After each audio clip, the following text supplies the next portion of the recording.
Hello, MotoAmerica fans. Welcome to this latest edition of Off Track with Carruthers and Bice. I am content manager Sean Bice, and I'm joined by our communications manager Paul Carruthers.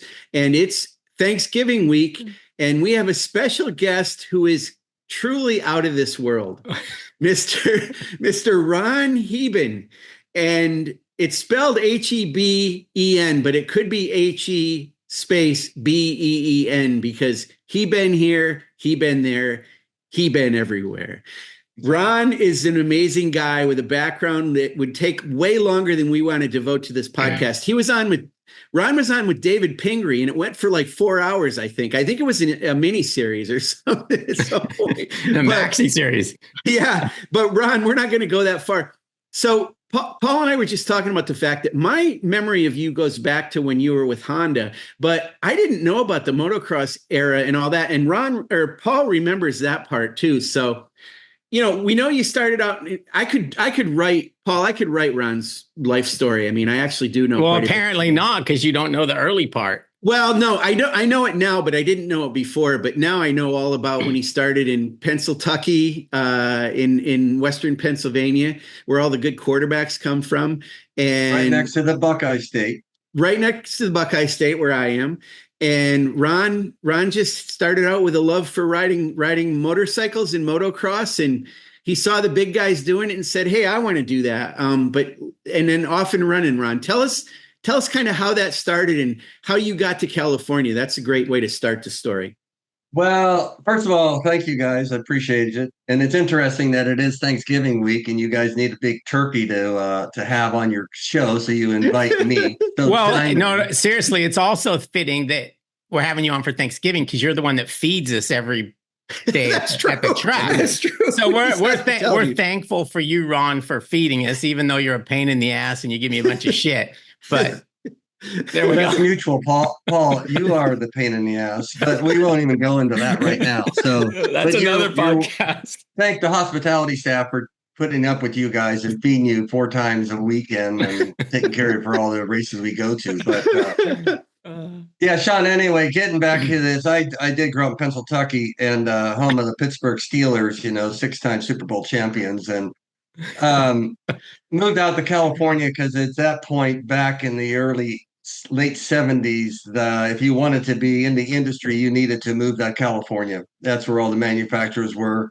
And even though I was still racing motocross, I wanted to continue my racing, but at the same time knew that that's where all the manufacturers were. So make a long story short, had a good relationship over the years with Marty Tripes, came out, moved to Santee, California, which is down by San Diego. The Santee Sand Pits. What's that? The Santee Sand Pits. The Santee Sand Pits right off of Carlton Oaks, yes.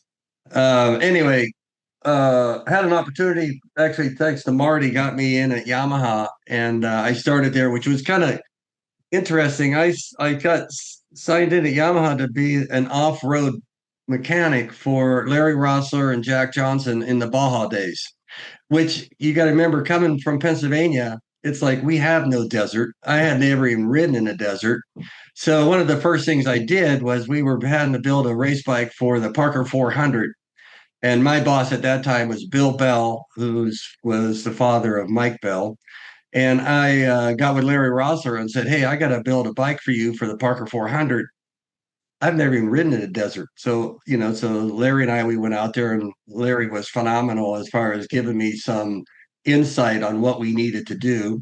And we did that for a couple of years, and we had great success. I mean, it was Kenny Clark was the racing manager at Yamaha. Paul, he worked real closely with your dad and Kenny Roberts and Eddie and Wayne and all those guys. And Yamaha was certainly a powerhouse in both motocross as well as in road racing at that time, and we did the Baja stuff, and that was really, really successful. And then after 2 years of dominating in score races in Baja, I got changed and became a motocross mechanic for Mike Bell, and certainly an interesting career, big transition for me because I had such inspired to be part of that group, but didn't really think I had the qualifications to be a true factory mechanic for the factory superbike or motocross, supercross guys with the factory bikes and stuff. But did all that and transitioned. The last rider I had at Yamaha was Mickey Diamond, phenomenal rider. Actually, I was really pretty lucky to be able to work with such great racers and all the people around them and move my career to just on and on. So after I got done at Yamaha, I ended up going to Suzuki. We won a couple championships there with Suzuki in motocross. Then transition. This is how we get the name Heben here, Heben there. Is that from Suzuki ended up going over to let's say Honda. That's right, Honda, and I got to work with Ricky Johnson before he re-injured his hand and retired. From there, worked with the likes of John Michelle Bales, Jeff Stanton, Jeremy McGrath, those guys in the testing part of it, and at the same time ended up getting my foot in the door with road racing, helping out with suspension and things on the Commonwealth Smoke and Joe's team. Again, great group of people, really very knowledgeable people that I was able to associate with and learn a lot from. Did that run for a couple of years with Honda. Then an opening came about with actually with Honda. My contract ended, and we were at the point where we were not really wanting to kind of go on the road with box fans too much anymore. So I thought I was going to be able to find myself a position in industry relatively easily. And I came to find out that didn't really happen. Then started working with Jeff Natasevich, the chicken. And that was probably one of the most exciting, interesting times that I ever had, especially if those who don't know Chicken, he is quite a character, but at the same time, really a great racer, pretty knowledgeable, which surprised me. We did that, and then the opportunity came to work with Kawasaki with Mark Johnson under Team Green. We did that and got more involved with road racing stuff through the Kinko's program, which a lot of us, Paul and Sean, it's like Thomas Stevens, Jason Pridmore were on our Kinko's program, Jamie Hacking, Wilson was another guy, bunch of great guys. Yeah. But yep. And then came about, I was the liaison between Kawasaki and Rob Muzzey's program, which again had a number of championships with Doug Chandler. Tommy Hayden was on that program. Mike Smith was on that program. Anyway, did all that stuff. And then I got kind of entertained to go to work for KTM when they were just starting to get serious about racing again back in the U.S. and worked with Kurt Nickel and Sal Navaraj and Stefan Pierre.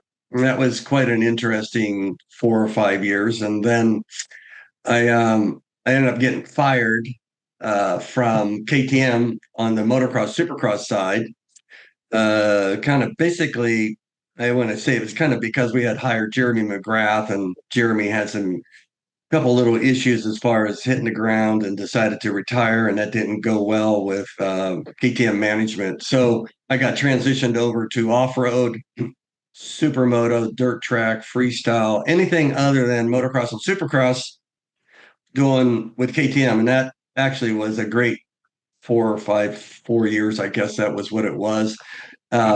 Again, some phenomenal riders, and KTM was just starting to hit their mark as far as with a premier off-road motorcycle, and in all different disciplines, whether it was GNCC or Hare and Hounds or works races or national enduros.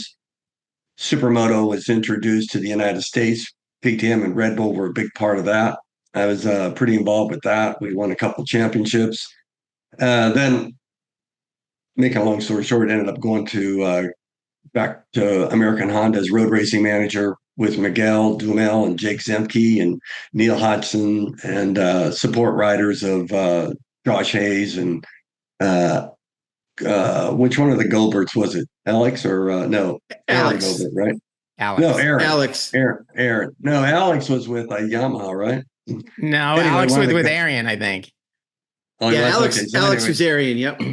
Yeah, those guys did that, and then DMG bought road racing and all the professional racing from the AMA, and they did their very best they could to run road racing into the ground. And at the same time, all the manufacturers, Honda, Kawasaki, Ducati, and them all stopped racing. Um, Fortunately, Yamaha and Suzuki were continued to support road racing in America. The Keith McCarty at Yamaha did him and Don Sakakura, I think, really helped keep racing alive because the DMG program was just dwindling away and no one wanted to participate. Those guys brought in, Yamaha reintroduced their superbikes. They had a great 600 program through the Grays program. Obviously, Yoshimura was so dominant with their riders of Matt and Ben and Tommy. And so anyway, that all came about. COVID kind of came around, and Yamaha decided to separate or distance themselves as far as being factory presence.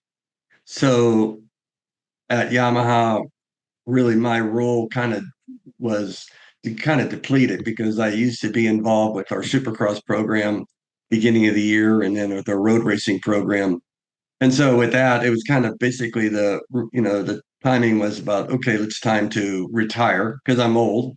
Um, and soon after I retired, that was right before COVID. Soon after I retired, a couple months after honey-do lists and trips to Home Depot every other day, spending more money than I was making or having, quickly found out I got really bored. And I just had to come back and work with you, Paul, and all the likes of the MotoAmerica people. And so I started doing that, and it's been a pretty good ride again. Okay. I've just been sitting here doing the math. Did you get all that, Paul? Yeah, I got all that. But I got all that. But listen to me for a second. I just added up all the years that you mentioned, and as far as I can tell, you're 97. You age well when you're from Pennsylvania, Paul. Okay, we know how to work the seasons, right? You do look good. You do look good. Yeah, the time goes by so fast that sometimes you just miss a year or so, right? Right. So I did. I mean, I go back and all the different riders, and when I did that podcast with Pingree, we started and he's like, "Oh, this will," and he really wanted to get in depth with all, especially in the motocross, supercross side of stuff. And you're talking about probably at Yamaha 7 or 8 different riders, at Honda's 2 or 3 different riders, and Kawasaki Team Green I was there for 9 years. I mean, we had a phenomenal. I mean, the Carmichaels, the Wyndhams, the Stewarts, the Ways, the Shorts. I mean, there's the list of people that you help or you started with to get their foot in the door and riding motocross and where they ended up. And you end up getting, while you're there, you really get a personal relationship with them because they're kind of relying on you with your experience and your representation of Kawasaki and their Team Green program. Is that every kid that you help, every rider, every parent, they're hoping that their kid's going to be the next Ricky Carmichael or the next, Eline or whoever it may be. So you have to dedicate yourself. And we had a great group of people at Team Green too, that all had the same amount of enthusiasm to really dedicate. Didn't matter if it was Paul Carruthers who called on the phone or Ricky Carmichael or James Stewart or Sean Bice. We wanted to give each of those individuals the same amount of attention to give them the opportunity to be who they wanted to be, right? And the toughest thing really was at the end of the year, whether it was, the kids had some injuries or something like that, or just didn't have a good year. But there was so many at that point, so many kids, and both on the motocross and on the off-road side of things, that wanted to be part of Team Green because we had such a successful program and such a great transition to Mitch Payton's program, and then from Mitch's program into the pro ranks, that wanted to be on board. And the roster can only be so big. You can't just keep going, well, Paul had a bad year, but we're going to bring Sean in and keep Paul. And that was really the toughest time for us, I think, because you had these relationships with the people. You had to go, hey, we got to break this tie. We're still going to be there to support you, but we can't continue to give you the support that we've given you in the past, just as you guys took someone's spot, someone's taking your spot, and that's kind of was tough. Yeah. So that's hard. One of the things that's amazing about you, Ron, is when you talk about some of your riders that you worked with, you have worked with a lot of riders who I don't associate with the brands that you like. Larry Rossler, Baja 500, off-road Kawasaki guy. Absolutely. The fact that you worked with him at Yamaha, or Ricky Johnson, you worked with him at Honda, but I think of him as a Yamaha guy. You worked with a lot of riders that ended up kind of either following you or preceding you. You revolved around some riders that were with different brands, wouldn't you say? yeah, well, it's interesting. You named two that was quite interesting. Larry Rossler, we were doing the Mint 400, and Larry fell and broke his collarbone at the Mint 400. Right. This is early. This is before you were born, Sean. But anyway, so come back. I have to give Kenny Clark my report and say, hey, Kenny, LR's out for 6 weeks or something like that. And later on that afternoon, Kenny comes back and goes, okay, Heben. He goes, take all that Baja stuff out of your truck, load your truck up with YZ 125 stuff, and you're going to go to El Cajon and pick up this kid who thinks he's going to be a superstar, Ricky Johnson, and you need to take him to his first professional race, which happened to be at Road Atlanta, which we used to race nationals there years and years ago, right? In early 80s, I guess.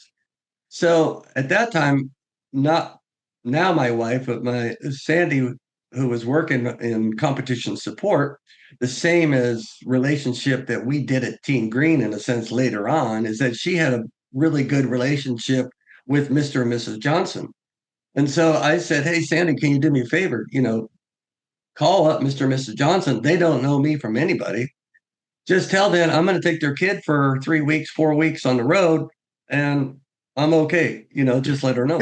So they're like, she's like, okay. So she calls him and, talks to him. And I go down to El Cajon, and here's Ricky. He's just a 16-year-old kid. And, he's whatever you want to do. Okay, I'm in. Throw his bike in the truck. And we headed across the country to Road Atlanta, and Ricky rode his first race there, so it's kind of interesting, how you come across people through the course of the years. And I think it's part of the thing is having showing a genuine interest in those individuals. But at the same time, you never know where they're going to be. I mean, honestly, I'm a prime example is really not to burn too many bridges when you leave someplace, because I'd come back at both Yamaha and Honda and almost, really was close to coming back to Suzuki as well. And I think that's part of the reasons that you leave on a good note. Make sure you're not really burning any bridges. And that's same for racers, whether you're in our industry is we think it's a big ass industry. It's a small world, and, Paul, you worked at Cycle News for a long time, and John, you and I, we worked at Yamaha. You never thought our paths would cross again, but right. It happens. Yeah, I got a question for you. Let's go back to Rick Johnson a little bit. So you pick up this 16-year-old kid from the Johnson family. You take him on the road. You get him out on track. Could you tell right away that this kid really had something, or did it take a while? No, I mean, I guess you come back to, in Southern California, there was such a strong presence of racers, right? And so if, you look at all the tracks that you had around here, Saddleback, Carlsbad, down San Diego, all over. And these kids were racing 2 or 3 times a week, right? And they're on it. And Yamaha at that time had their own, it was a Yamaha competition support group, which at that point, Bill Bell was kind of heading that up. And no, he wasn't heading that up. Bill Bell was, I don't know, maybe he was doing it. But anyway, they had just a great sense of rider development as the other programs later on down the road, like Team Green did, right? And so at that point, Ricky had already started to prove himself on the local tracks. And it comes back to, remember, years and years ago, the Golden State Series in the year before Supercross started to take over, there was a 5 or 6 race series that went on, 5 or 6 events that went on that it was the best of the best. There was two series, one the Florida Winter Am and the Golden State, right? And if you were a factory rider or an up and coming rider, wherever part of the country you lived in, if you participated in that and could show that you could run with the top guys, you started to earn, you started to do that. And again, Yamaha had a nice program from Ricky on an amateur, on an 80s to moving up to the 125s. And so as far as me saying, hey, it was his first race. I can't really remember, you know, what the end result was. I'm sure Ricky does, but going back to that, I have to say, Ricky was a dedicated workhorse. I mean, he worked really hard at what he wanted to achieve, along with all these other riders. We went. I remember we took Kevin Windham to his first professional race in Kawasaki at Mount Morris. And I think he led the whole race until the very last lap, and Doug Henry passed him. That wasn't the case with Ricky Johnson at Road Atlanta, but we went from Road Atlanta and we went to someplace else, and then we were at Mid Ohio for the 125 Grand Prix. And the more he got used to that, and I don't think that Ricky was too much out of California before I took him on the road.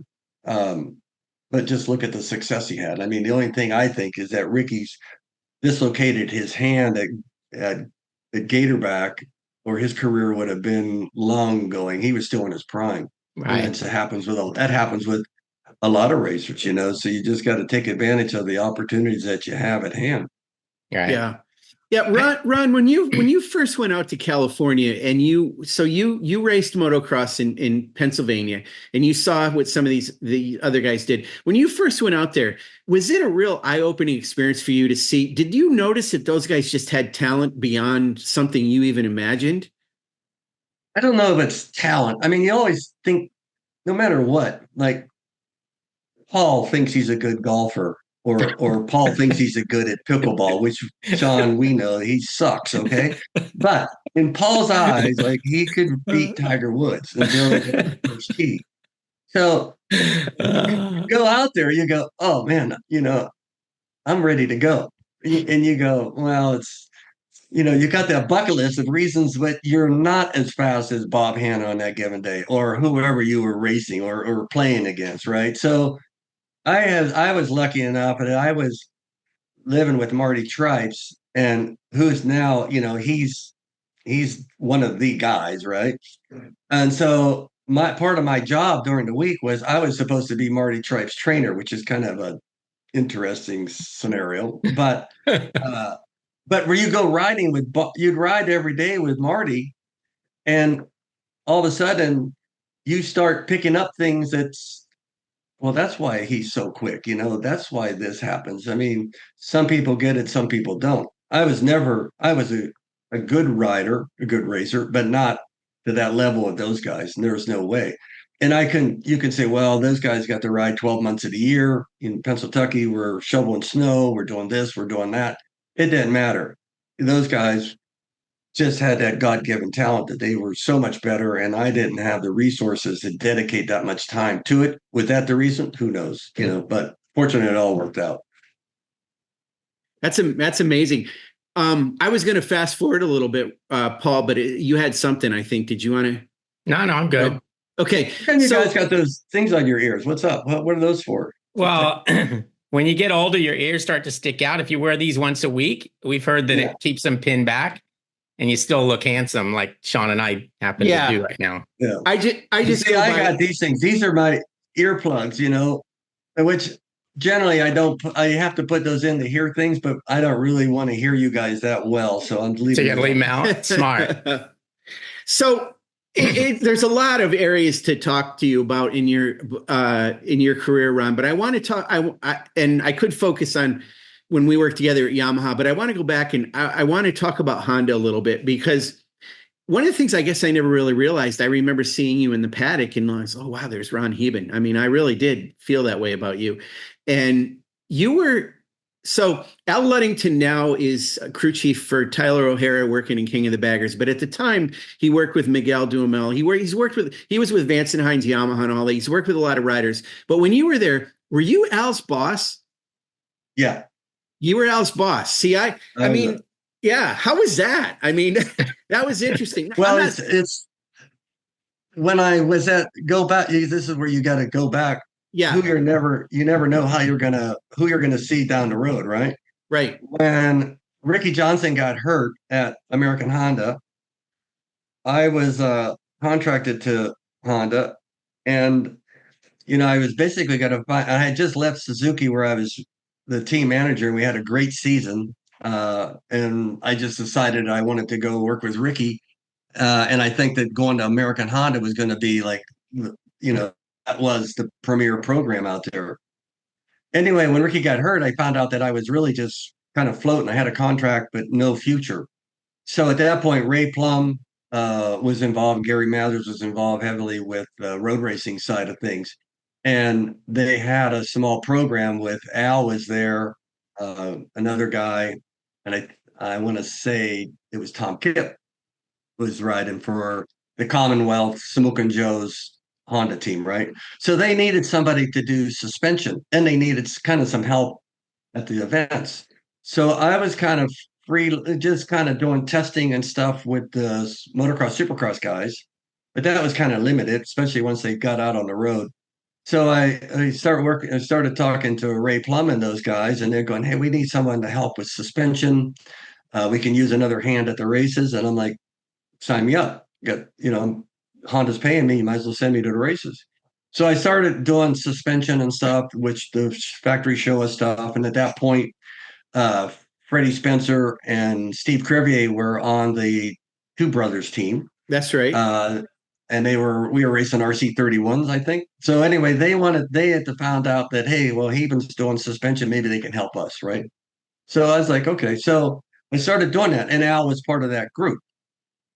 And so then several years later, I come back to American Honda. So I already kind of had a little bit of a relationship with Al and Ray Plum. Most of it when I came back, all the other guys were probably kind of newbies to me, and I was newbies to those guys too. But Al's been around for a long time. I mean, it's the same. Is that he's had a great success with Miguel when things were going well, and with Tyler they won a championship. And pretty knowledgeable guy. Got left American Honda at the same time when Ray Blank shut everything down in 2000, at the end of 2008, I think, 9. And then went to work with, DMG and for whatever ran that course, But anyway, so I've known Al for quite a while. Yeah, it's amazing I call him Al Lexington because, we used to go to Lexington, Ohio, and he was an Ohio State guy. Yeah, Mid-Ohio. Yeah, it's weird. He grew up in Northampton, New Hampshire, and went to Ohio State, which I never could quite understand, but it's kind of cool. Yeah, no, that's what is amazing for me is this idea of he been here, he been there. You spent did you spend a longer part of your career on motocross and off-road than you did in road racing? Yes. Oh, for sure. Okay. Yeah, for sure. But I could be wrong, and David Pingree's not on here, so I'm going to ask you this question. Maybe he's not going to pay attention to this. Okay, I feel like you like road racing better than motocross and supercross. Am I wrong? Well, now that I'm working for a MotoAmerica, you gotta love who you're getting a paycheck from. Let's just leave it at that, Sean Bice. But I mean, when I mean, it's just if you work for Road Racing World, I love Road Racing World. If you work for Cycle News, I love Cycle News. If you work for Yamaha, you love Yamaha. But I think it's the same. Is that go ahead? No, what I'm saying is that it doesn't really. You just have to look at it. Is that you may have I grew up riding X brand motorcycle. You could say, well, God, I gotta love that brand forever. But things evolve, things change, you just have to find what's good in whatever you're dealing with or working with, and understand is that if you don't have if you're not, I guess, passionate about what you're doing or whoever you're doing it for, then you shouldn't even be doing it. And I think we all three of us have something in common in the fact that like I started out racing dirt bikes and motocross in San Diego, and I got to know Glover and Rick Johnson and all those guys, and quickly realized I wasn't at their level. So I decided I was going to do something else.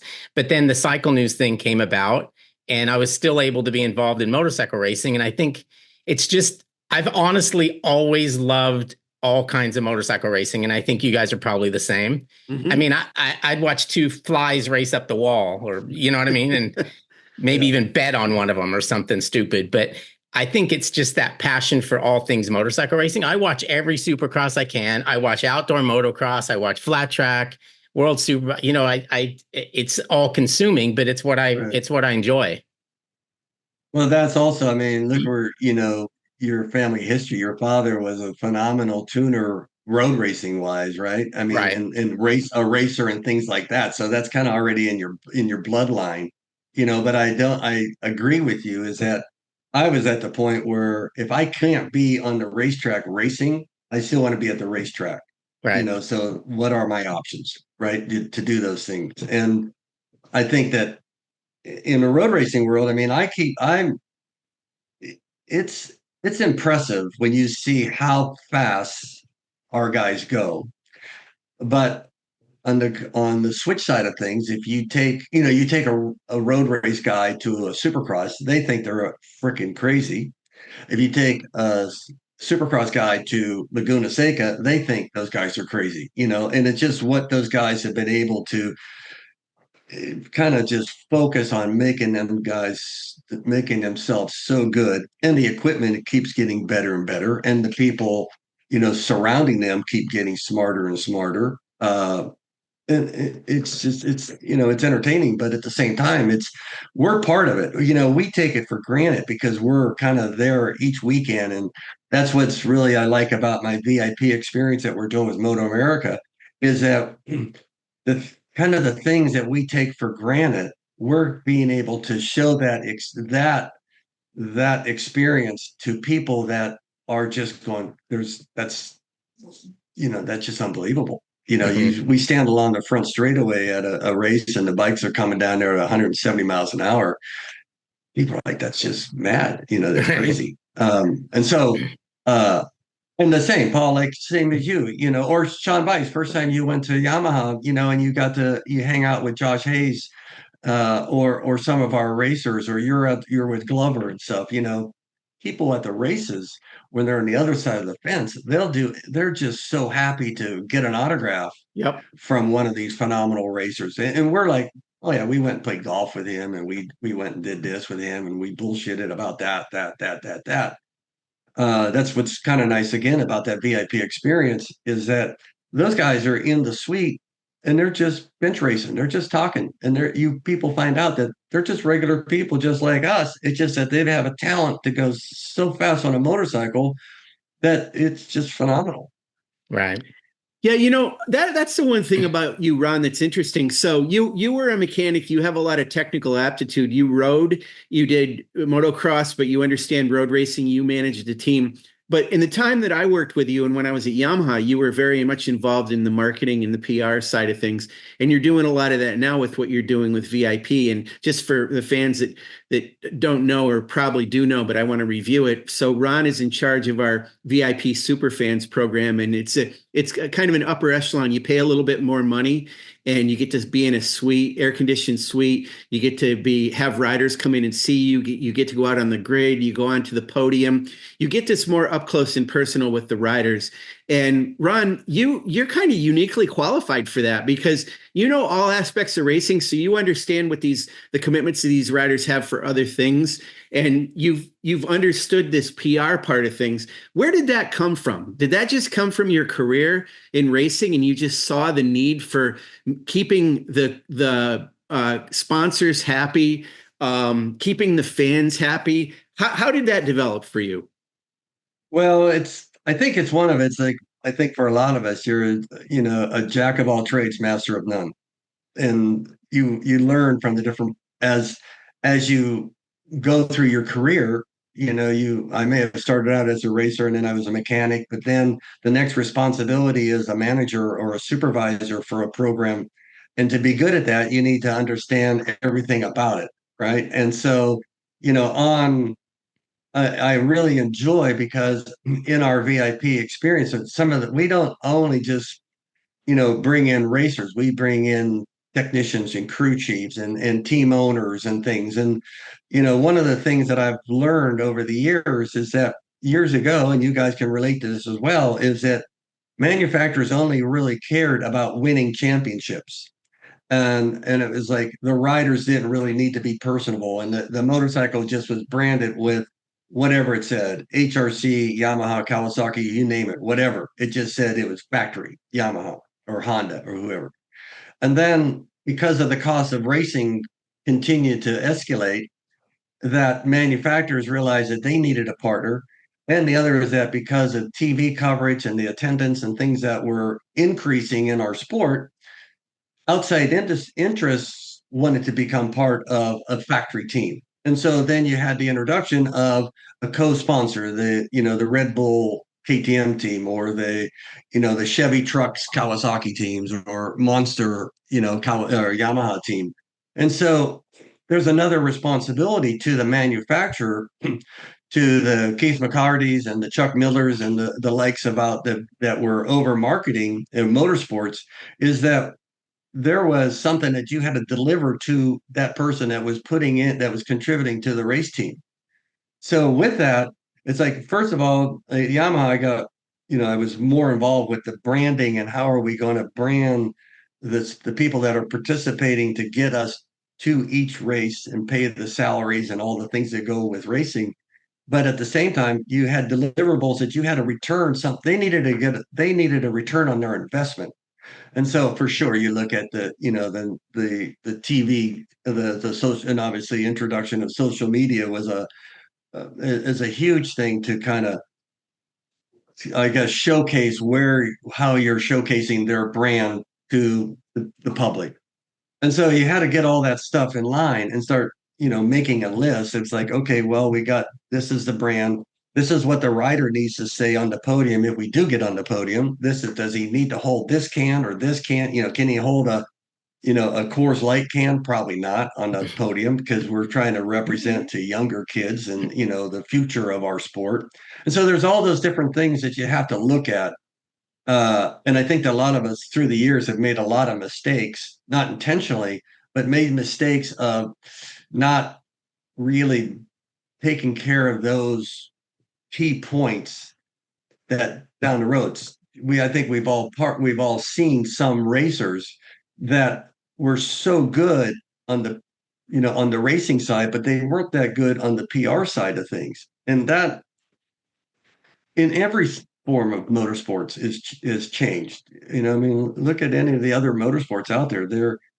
They want to be a walking billboard, because that small amount of time that they're on TV, they either hear what they're going to say or they see what they're wearing. And so you got to make sure that you cross all those T's and dot all those I's so everyone's happy. Yeah. Who is the best? Okay, I got a couple qualifications here. You mentioned about understanding kind of the PR, the marketing side of it. Who's the best rider you ever worked with in your career that understood that? You're not going to put me in that corner. Sean. Okay. I'm going to mention somebody, because you know why? It's all relevant to the times, right? Just like I was saying, 20 years ago, it didn't matter what you wore. If you won the race, you could go up with no shirt. Exactly. I mean, do whatever you want to do. But then again, there's only 3 people on that podium, right? And that's now Look at the TV stuff. They're showing all these people. They got to, because people have an interest, and all motorsports do that. There's only going to be one Daytona 500 winner, or one Daytona Supercross winner, or Daytona 200 winner, but there's opportunities to get branding for whatever, whoever you're doing. Mm-hmm. So I think that it evolves through time, and as that goes, we just have to improve. I mean, not only on what you guys do with social media stuff, and what we do on TV stuff, and then there's the people at the actual racetrack that are seeing that stuff that aren't watching TV.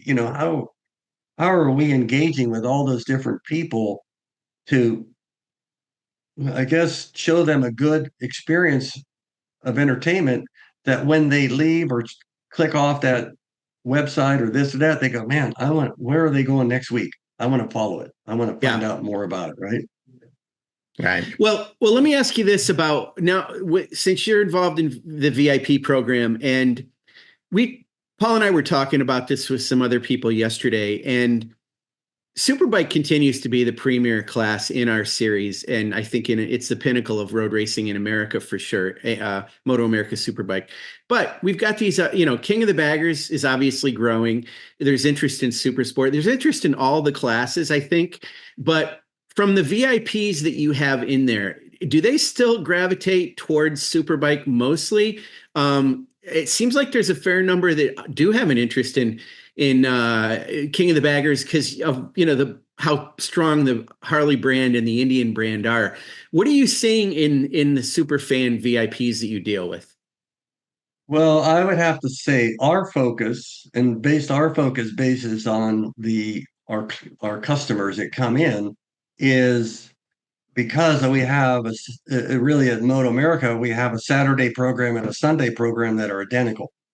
And so I don't know of that. Let's just say that we have an average of 100 people. I don't know the likes of all them 100 people, what they're in, why they decided to purchase the VIP experience.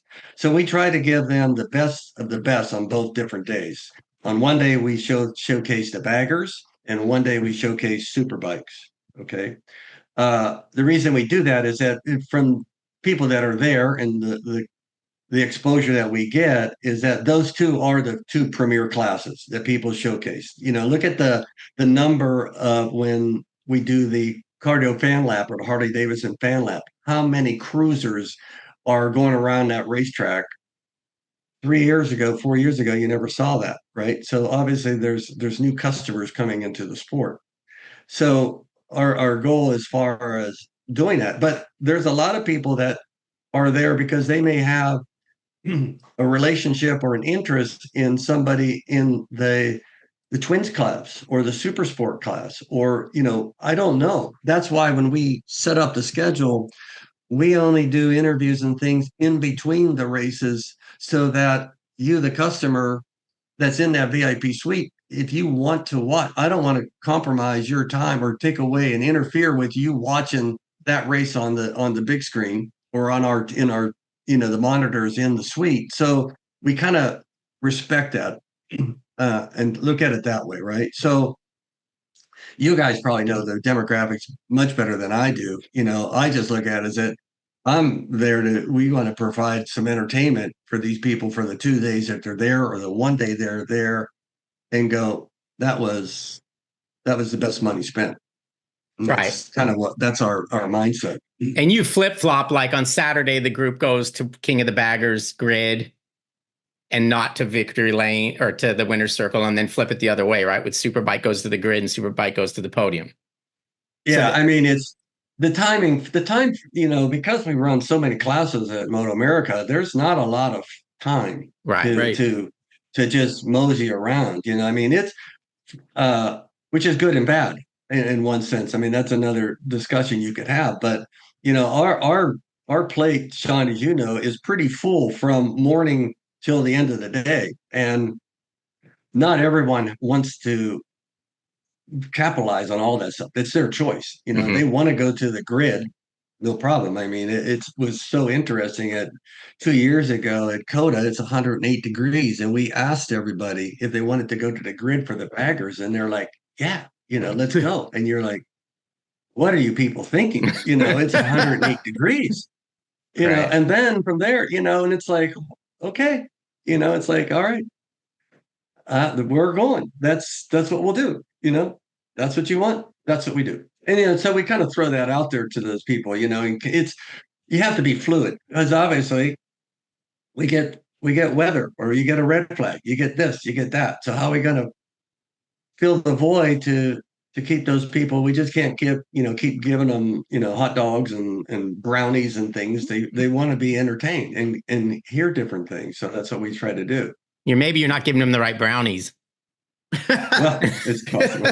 We'd have to get those from the media guys yeah, that's true. from the press Oh, yeah. conference. Okay, Oh, so yeah. this would be a hard question for myself to answer. So I imagine it's going to be hard for you or harder. But like when you look, Why are you saying? Wait a second. what? Why are you saying that? Well, because you've been doing these things longer than I have. But Oh, like okay. if you had to look back at 1 year in your career and say, like with the best memories, or that was the greatest year I've ever had, and it could be because you won championships, or it could be because of the guy you worked with, or it could be anything. Is there anything that jumps out at you? Oh no, actually, Paul, not. I mean, they all. You got to look at it as that each and every day there are good days and there are bad days, and you got to. It's hopefully there's some light at the end of the tunnel. Sometimes, I mean, we when I went to American Honda, I was to be the road racing manager. I was like so excited because now I'm at American Honda. This is the pinnacle of racing with HRC and all the success and history that they've had, and I was really looking forward to it. And I got there and it's like, oh no, our president kind of got in a little bit of an issue with HRC president, and we are going to be now self-reliant, and we were not going to be able to rely on HRC at that point. And I was like, wow, that is really, really, really bad. I mean, how are we going to do this and within 2 months be able to compete against Suzuki, who's such a dominant force with their Yoshimura bikes and Matt Mladen and Ben Spies? And it was truly, truly, truly a struggle because we had great people there, but we were, I don't want to say we were handcuffed, but we didn't have enough resources or time to figure out all the different pieces of the puzzle that needed to be used to make a competitive bike. But you know you battle through that stuff, and it's like it was tough for the whole team because you're used to fighting for the podium, and now you're just fighting to get maybe third because you're just getting your ass kicked every single week. Right, you don't have the resources. Huh? Yeah, you just don't have the resources. Yeah, I mean, and it if we would have stayed long enough, DNG changed the rule, and then we brought in Neil Hudson came in, and we went to a production rule, and all of a sudden, we were the most competitive we had ever been. So you're like, wow, there's light at the end of the tunnel here, and then Neil injures himself, and so that's a wash. But I think every place I can look back at every single year, whether it's starting with Larry Rosser when we won the first race, and you're like, wow, this is crazy, this is so awesome. But I kind of always just enjoyed looking at it as being part of a program. Going down the first time I went to a supercross and I was on the floor with my rider, you're standing there and there's capacity crowd at Anaheim Stadium at that point, 50,000 people. And, you got 50,000 people that kind of came to see what your guys do. And you're a small part of that, but you're still a part of that. Right. Right. It's exciting. You're hoping the handlebars don't fall off. Well, exactly. Or bend down or whatever they could do. Or, you go to the Daytona, you're at the Daytona 200, you're on the grid, getting ready for the Daytona 200 or any of the superbike races. It's such an experience. It's something that, again, it comes back to what we do at the VIP is the things that we take for granted. We kind of try to show our customers and our guests what other people in the industry are actually, that's part of their job. That's what we do. Ron, what do you, the VIP Superfan Experience that you do now, what do you, after all that you've done and all the ways that you've been involved in racing, motorcycle racing over the years, what do you personally get out of the program now? Is it the interaction with the fans? Is it seeing the excitement that you see in the fans? What do you love most about what you're doing with them? I guess it comes back to, I like being at the races. It is a second home. Fortunately, my family's supportive enough to understand that I like being at the races and I've done it my whole career. And I like being able to pass on some of that knowledge that I have experienced over the years, because if when we're talking to, Al Lennington, or we're talking to Tom Kipp, or we're talking to Josh Hayes, we bring up different parts. We just don't only talk about racing. We talk about, we're playing golf, or we went and did this, or we went and did that, or and that's what I think what people like to hear. They like Hayden Gillen, is phenomenal. How he talks about his road to success working at Home Depot and doing this and doing that. People are like, I never knew that. They just think he's just, it's a natural. He's going to be a factory racer or a racer all the time. No, everyone has their road to success is not always just an easy road.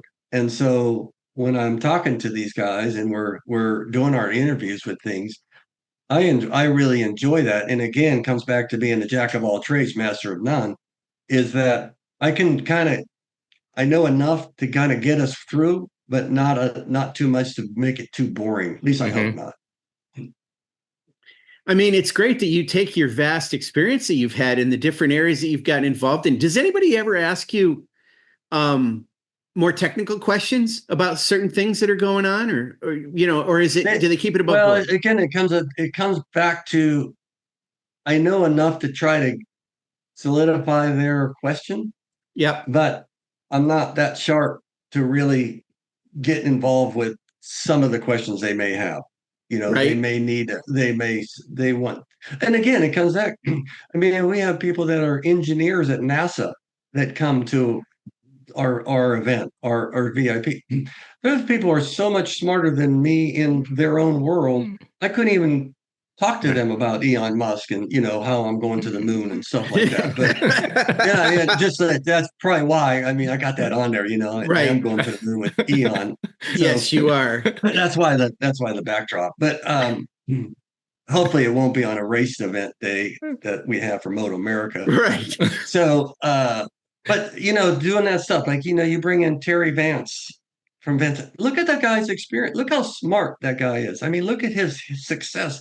I could never compete or want to go head to head with him on stuff like that, or talk to Cameron Beaubier about, okay, this is how you need to ride a motorcycle. There's no way. I'm just again, but I know these guys, most of them well enough, and insight a little bit to be able to carry on a conversation to entertain our people, and they're going to the, like you were saying about what are fun things to do when the people are get a chance to go on the podium. And Paul, I do appreciate you keeping those guys there for a little bit. Is that, think about that, Paul, when you were a young kid, if you got to go to Saddleback and they said, hey, Paul, get up on the podium with Bob Hanna, Ken Howerton, and Billy Bob, could be the thing of your whole career, the whole experience for that whole year. You'd go, there's nothing better. I just got to do that. I was on the center, so for us to be able to do that, I don't know exactly all the different things that are really going to be a home run for our customers, but we want to give them those opportunities if that's what they really want to do. I mean, we had a gal who was really so excited at Road America, wanted to hold the checkered flag. It's like, okay, well, you want to hold the checkered flag? Here you go. We'll take a picture of it and put it in a magazine. But I mean, for her, I don't know. I didn't have enough time to go, to get her whole life history. But that's what's her. She was like, that's what I'm like. Okay, we'll make that happen. So, yeah, it's cool. Just do those things. Ron Heben, you make dreams come true. Well, we do. We're not like Disneyland, but but similar. I mean, it's for some people, it is like that. I mean, our race weekends really do provide a lot of enjoyable things for people. That's for sure. And people that share our love of competition and racing and all that. So it's cool. And it grows every year. I think the VIP program continues to get bigger and bigger every year, doesn't it? It has been. Yeah. It's starting to be, it's kind of, it's refreshing and rewarding, where we're seeing more and more of our VIPs come to other events. It's kind of like the bucket list, it's like if you want to go to see every NFL game, or you want to be in every Major League Baseball stadium, or go to, different motorsports events. And what's really unique about our sport, in every sport, is that there's something special and unique about every single event we do. Road America is much different than Barber, and Barber's different than Daytona, and Laguna's its own world, and every one of those things they have something to offer. We just have to continue to keep it fresh, Right. Sean, and that's where we're going to go to Daytona. This will be our third year of doing a VIP, and last year we had a great number of people in there.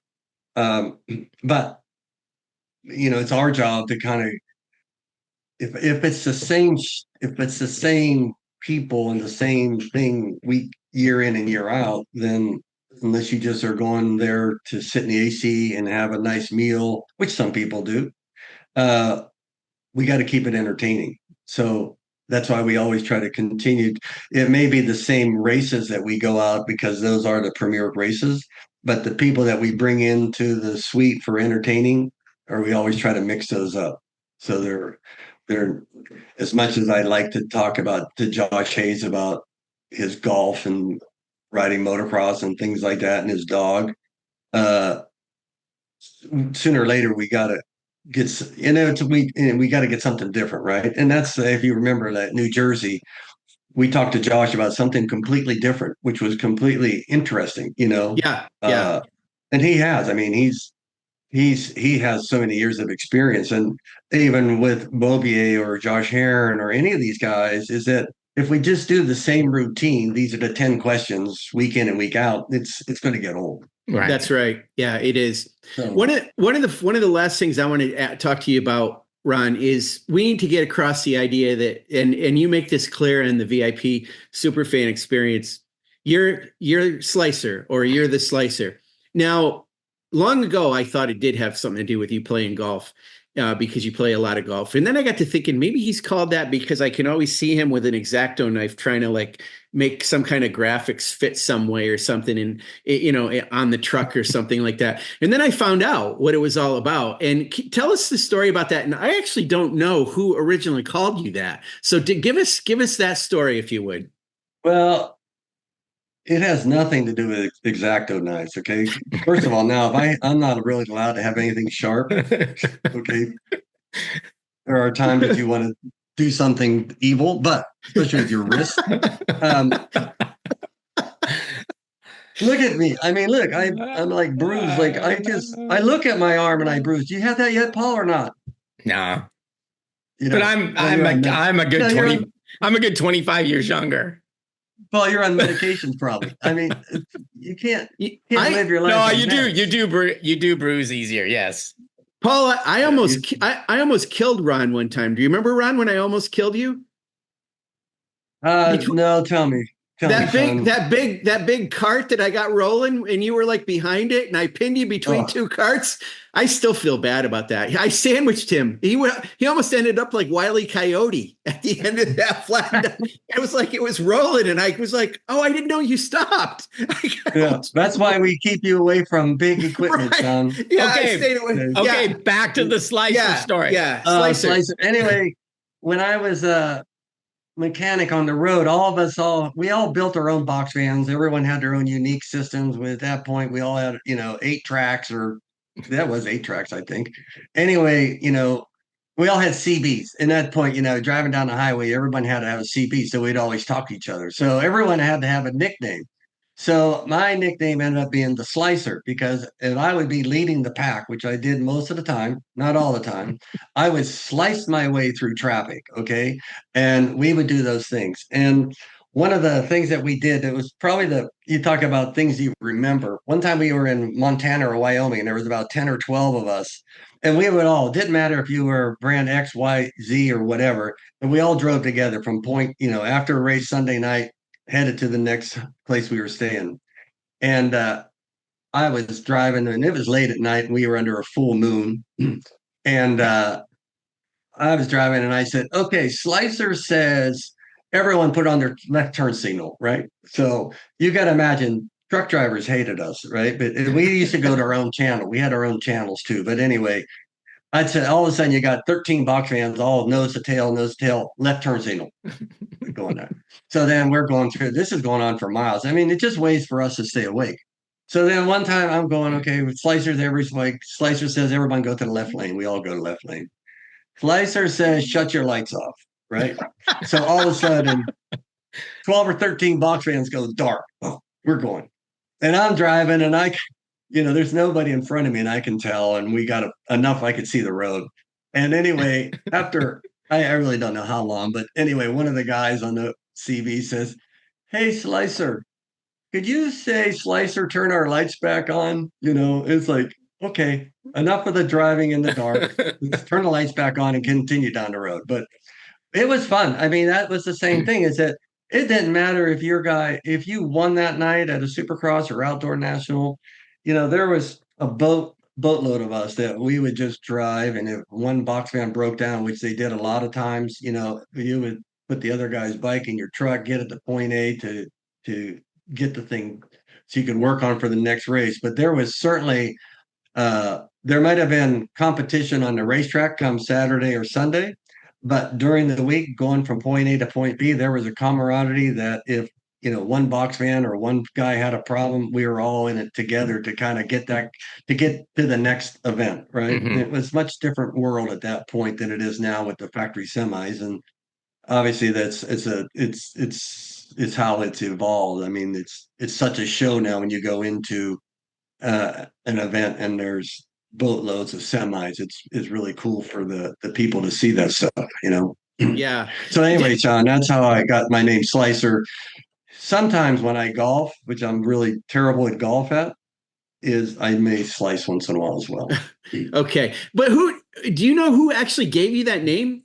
Any idea? I think we created it ourselves. I couldn't tell you that. I mean, okay. But there was some unique names back in those days, Probably some you can't utter out loud, I imagine.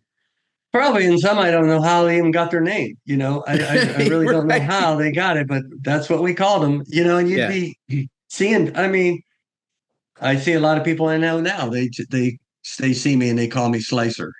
And so it's like, okay. I mean, I think that wraps it up as far as what the whole paddock is all about, the camaraderie that the teams, the riders, all of us have, even the camaraderie you have with the fans in your VIP Superfan experience. So a lot of that is all about people and interacting with people. And that's what makes our series so enjoyable. I think it's a team sport. We group together and it's all that. So, and with that, we got to close. We're almost David Pingree length here. Hey, I'll tell you one real quick. Pingree says, he said, hey, Heben, when you come out, bring out some of your, commemorative pieces, right? And I'm like, holy crap, Ping, I got like 30 years of stuff because I'm a collectaholic, right? I had number plates of every rider I had helmets, this, that. So I bring my pickup truck filled with all this stuff, right? Oh, shit. And we do that interview, and I'm like, Ping, what about all the stuff I brought in my trailer, my truck, right? He's like, what'd you bring? We go out there and he's like, okay, we're going to have to do a garage tour. We have to start something new. That'd be cool. Because you just collect all this stuff, you got it. And it's like, for some people, it has nothing, no value. And then other people go, oh, I got that number plate or that helmet. This has happened on that day and whatever it may be. But no, anyway, I do appreciate you guys calling me up on this Thanksgiving week. I know you guys are looking for people. Nah, we wanted you. We wanted you. We wanted you special. We needed to have to give thanks to Ron for a career that's forwarded all of our careers, I think. Yeah, you guys are just doing this. So next year in hospitality, we'll feed you. Take care of you. That's my main motive. Paul, I know your main motive. I know stay fed. All right, guys, both of you have a great Thanksgiving and holiday season, and we'll be seeing each other sooner rather than later. So thanks for joining us. Hey, if you guys want, I mean, you can use my backdrop if you want for the next show. Oh yeah, baby. It might be a good idea. Yeah, outer space. Okay, all right. The Slicer's in orbit. All right, see you guys. All right, guys. Thank you. All right, guys. Bye. Bye.